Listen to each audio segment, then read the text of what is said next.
I always feel that, right? Like this kind of this into the newness, right? Or we're launching into something and to be courageous enough to say, like, I don't know exactly how this is going to go, but I know it's going to be good. And like, how do we navigate it? Welcome to Hallway Conversations.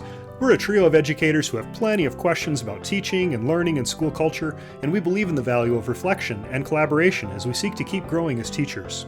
This podcast is our place for thinking out loud together about issues in education and why they might matter to Christian educators.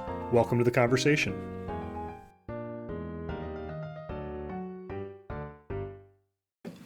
Good afternoon, everyone. My name is Matt Beamers. I'm Abby DeGroat. And I'm Dave Mulder. Friends, we're always looking for topics of conversation and feedback, so please email us or send us a recording of your question to hallwayconvospod@gmail.com. That's hallwayconvospod@gmail.com. We're always looking for relevant and timely ideas and feedback, so please let us know if you have a show topic ruminating around in your head. Dave and Abby, it's been quite a while since we've gathered around this table. It's been a hot second. It's been a hot second. And we just want to say welcome back to our listeners. We have been on hiatus for the last few months as some of us were traveling literally around the world, which we'll talk about on another podcast. One of us may have had one of their kids get married, and another one had one graduate from high school and is starting university. So lots of changes. But it's good to be back. We were just saying before we got in the air that it's just good to be together and to be doing this again. 100%. Dave and Abby, this summer I was listening to a podcast called The Learning Lab, and I found it really fascinating, and maybe we can put a link to the Learning Lab podcast in our podcast. But one of the show that I was listening to in particular was about the power of self-reflection and the correlation between giving students time to self-reflect and the significant increase that had in the correlation to improved academic performance, more so than actually practicing. So here's a math lesson with some practice. Here's 15 minutes to self-reflect or 15 minutes to do more practice, and then sort of a quiz or a test or some sort of final assessment. And when I listened to it, one of the things they notice is that consistently, and different types of research bore this out, but consistently students who chose self-reflection over practice scored higher than those who did the practice. That is fascinating. It was actually fascinating because they actually gave, in one study, they gave the people the option to practice or reflect.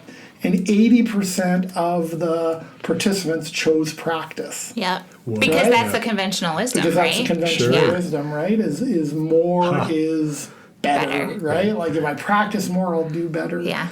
And so I thought about that even in terms of this summer. We've kind of went our separate ways. And I guess my question in the context of listening to that podcast is, as you got ready for this school year, for our listeners, this is actually the first day of class that we're reflecting Here we go! So we're all sitting here a little bit exhausted and also kind of riding this wave of momentum because it's so good to have students back on campus here. But I guess, Dave and Abby, my question is, what did you find yourself reflecting on this summer? And it can be actually related to practice, your teaching, but it can also, you get to decide how vulnerable you want to be, related to things outside of the classroom. So maybe we'll start there. In fact, let me start.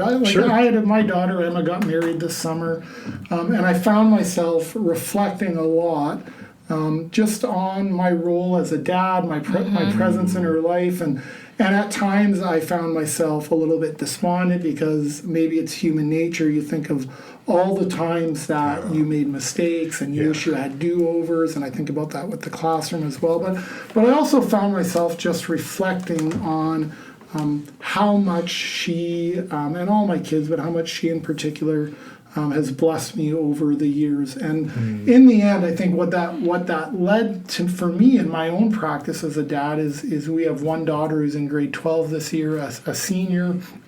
It made me realize, wow, like I got 1 year sort of left with our youngest child in the house. How am I going to enjoy this? Because as my kids were growing up, I found myself always looking ahead at the next thing. I can't wait till they start this sport. I can't wait till they can ride a bike. I can't wait till they read. I can't wait till they... get their license. I can't wait till they graduate. And then all of a sudden, at some moment, you're like, whoa, slow this down. And I think I was always so quick to get to the next thing in their life that I sort of forgot to be fully present. And so in my self-reflection about my daughter being married, made me realize how might I enjoy, or what changes do I need to make in order to be more fully present in the life of my daughter, or even in the lives of my students at class. So there's me being vulnerable. Thanks for sharing that. It's a great reflection. So how about, either of you? I'll jump in. So I'm in a kind of reflective spot too. We are empty nesting it all of a sudden. My daughter moved into university. I'm so proud of Callie and her starting off here, and so far so good. All evidence is that she's off and rolling. Day one. But day one, here we go. But yeah, it has been a little bit of an interesting summer for us that way, and just kind of for Missy and I to be talking and thinking like, okay, what does empty nesting mean? What does that actually look like? Yeah. And like to the point where this sounds silly, but we usually like write out a menu plan for the week on Saturday before we go get groceries and all that. And we were sitting there on Saturday. That sounds like very responsible adulting. I mean, we tend to. Good job. We tend to, but to that point, just kind of looking at each other like, what are we going to eat this week? And if it's just the two of us, it's like, well, we should eat things the kids don't even like. And we were like, we don't even know. We don't even know what the kids like.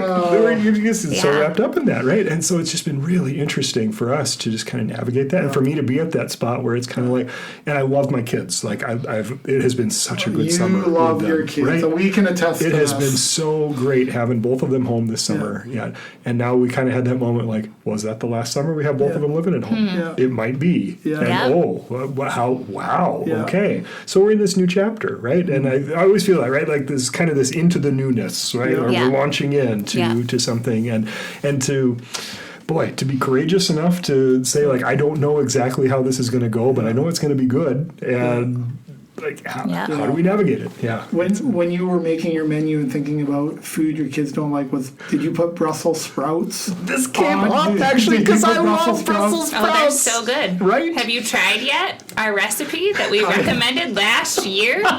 Listener, if you're not for me, you are against me. These are the only two people I know that like Brussels sprouts. You just have not cooked them the right way. That's right. That is entirely possible because I have not cooked them at all. So that is very true. Abby, how about you? Like, if I can ask, are you looking back at your summer? What do you find yourself reflecting on? Well, we are very much not at the stage where my children are out of the house.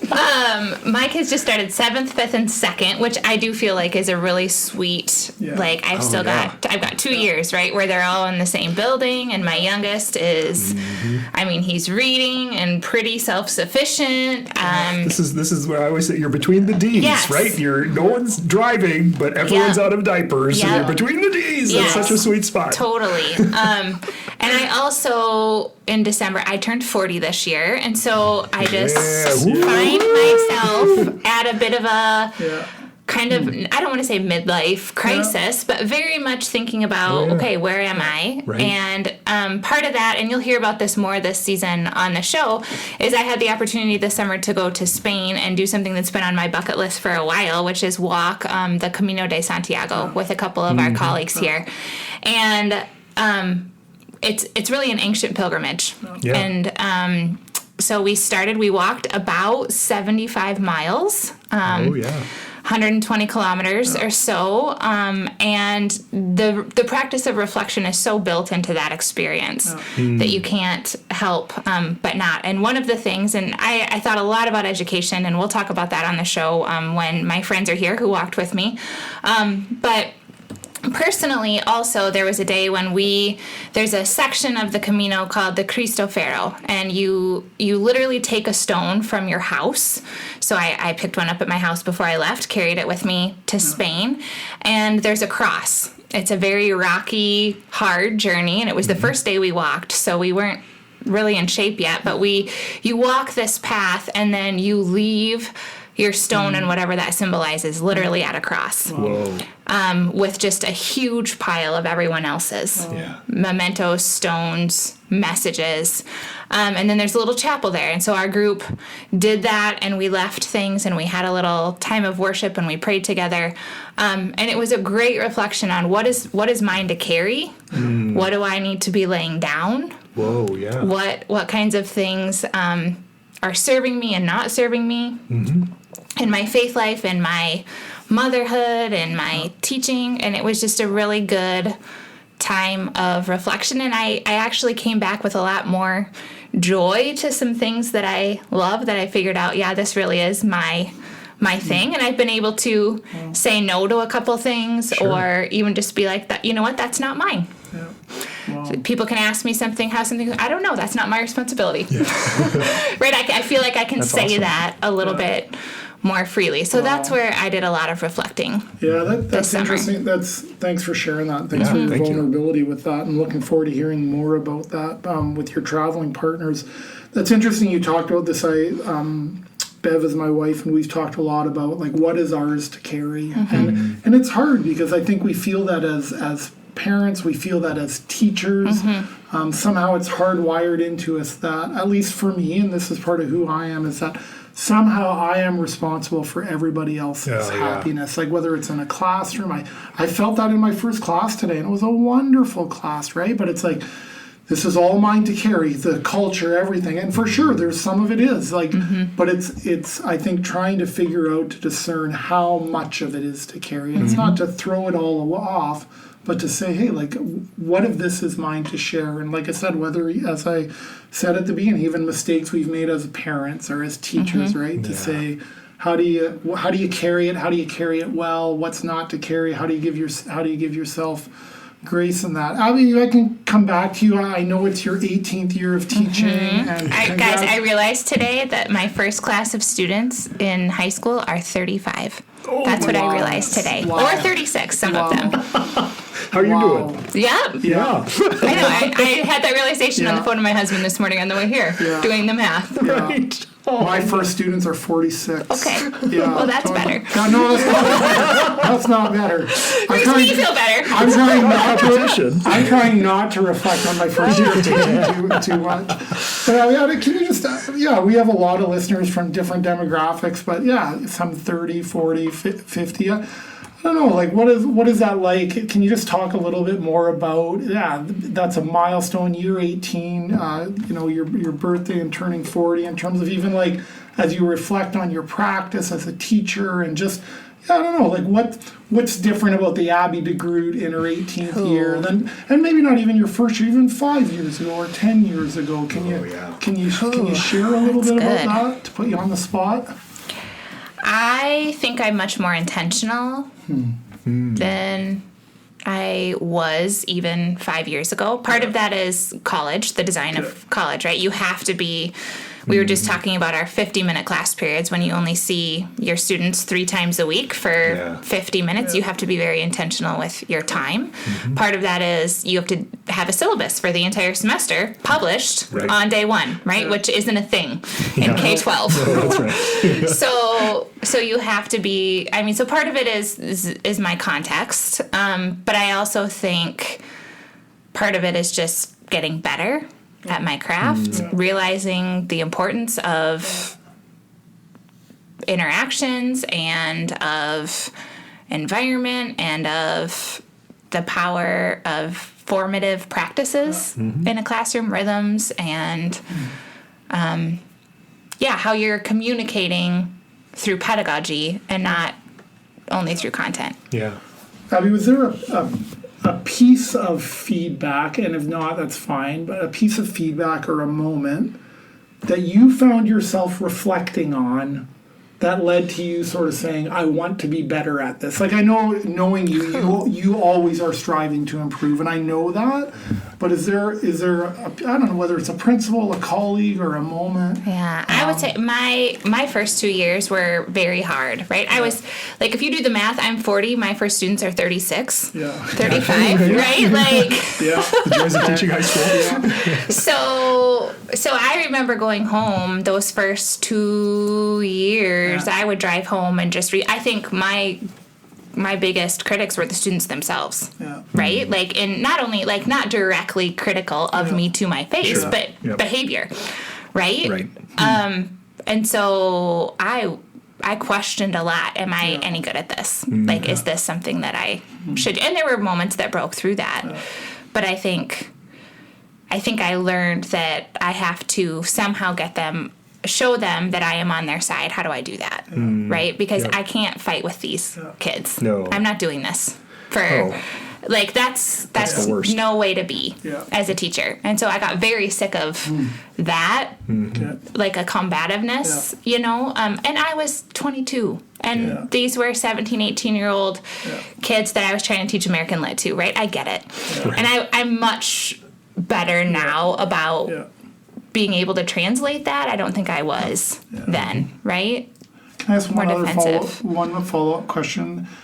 Then in all of that, you're very good at what you do, but you also work very hard at it, and we see that all the time. Yeah. How did you learn also then in those moments to give yourself grace? To be like, I can't carry all. I can't be responsible for everybody's happiness in this class. Like, is that just something that came with maturity? Is that, if I can ask, still hard? I'm just trying to think about, even for some of our listeners maybe who are starting out teaching. Right. I don't know. It's a good question. Yeah. I'd have to think about that for a little bit. I always come I'll maybe lean on that. I think of teaching as a process of becoming, right? Yeah. I've said that before on the podcast too. Like we never really arrive. And so there's kind of that unfolding piece of it that we have to be able to be resilient enough to not take it all so personally. And that's very easy to say. Yeah. I actually have very thin skin, and I wear my heart on my sleeves. But that has helped me to kind of think about it, like when I get feedback, whether that's from something formal with an administrator observing, or just reading the room, what I'm hearing from students and stuff, you can always learn something from that. We can always get better. And so to be willing to just take that, even when it's unpleasant and even when it's a hard thing that you're discerning, and to know that almost never is it really about me. Right? This is not about that kind of a thing, right? Like what I'm experiencing. But to take the lesson from it and to say, you know, okay, today didn't go the way I wanted it to go. What am I going to do different next time? And to be willing to just keep asking that question every day, and to say, I'm going to be a little bit better tomorrow than I was today. I'm going to be a little bit better. Not that I have to be 100% better, but I can be 1% better tomorrow than I was today. Right. I always think of too, like, I don't know if you've ever read Brene Brown, but she has a really good metaphor of like armoring up, like versus staying soft. And I had to work really hard at that, not to get defensive. I was the first 2 years. Absolutely. I was incredibly defensive, and I think when I learned that yes, these are teenagers. Like, and I tell my students now who are going to be high school teachers, you cannot build your self-confidence around what 16, 17, 18-year-olds think of you, right? It has to be rooted much deeper than that. And part of that is just growing in your faith, growing up, you know. But also I worked really hard at hearing things without, and making a conscious decision not to armor up, right? Not to get defensive, but to hear it, to maybe think about what else is going on here. Yeah. Like stay soft-hearted. Even with my kids, right? What else is going? Are you hungry? Are you tired? What is this about? Right. Yes. No, it does make me think though, like in any part of life, whether it's parenting or friendships or in our classroom, that it actually takes a lot of courage to actually want to be better. Like that's what I think, because at least for me it does, because I can talk a good game about wanting feedback and wanting to be better, but wanting to be better means honestly engaging in self-reflection and being honest about what needs to change. That's right. And that's where I can get defensive when I get feedback from others, but I can get defensive with myself, or I can justify what I'm doing. Yeah. Because to want to get better means I wasn't doing it as good. Right? And it's like, what do you mean? I was like, have you seen me teach? Like, this is good. And it's like, no, it's actually not always good. And so I think that's where I think about, my question about grace, or even as you were talking, Dave, right? Like, I am thin-skinned too, right? And I do think it takes courage to actually want to do it, because you have to admit some things to yourself. And that's hard. So for me, it's hard. I'm right with you, brother. This is the hard work of teaching, right? And I know I've talked about Parker Palmer so often on the show, but I'll come back to this one again, where he talks about this idea of technique, right? And like we need technique. We have all these different techniques as teachers that we use for how am I going to convey the content, how I'm going to manage students' behaviors, and like all of the things. We need technique. But his line is, technique is what you use until the teacher shows up. Yeah. And I just think that's such an important reminder for us. That doesn't minimize the importance of technique, but coming to just be our full selves in the classroom with all of our foibles and all of the... So you're not going to be a different person on stage as a teacher than you are backstage. And so like I'm going to pretend and I'm going to act like a teacher. Technique can take you so far. And then at some point the teacher shows up. And the difference for me of thinking about it that way, that yeah, okay, in the classroom, am I playing a role? Well, sure, because I'm acting in some ways. But the role I've come to take on, it's me, right? Like I'm playing myself. It's just me with my eyebrows up and talking with my whole body, right? It's quite something, folks. Right? So, but to embrace that and to be willing to be vulnerable enough to know that, I am who I am, and I'm not enough in and of myself. But thanks be to God, I don't have to do this all on my own. Right. I got the best compliment on when we were on the Camino. It was people two of my colleagues from here, from Dort, were with us, but then it was also a group of people that I had never met before. Sure.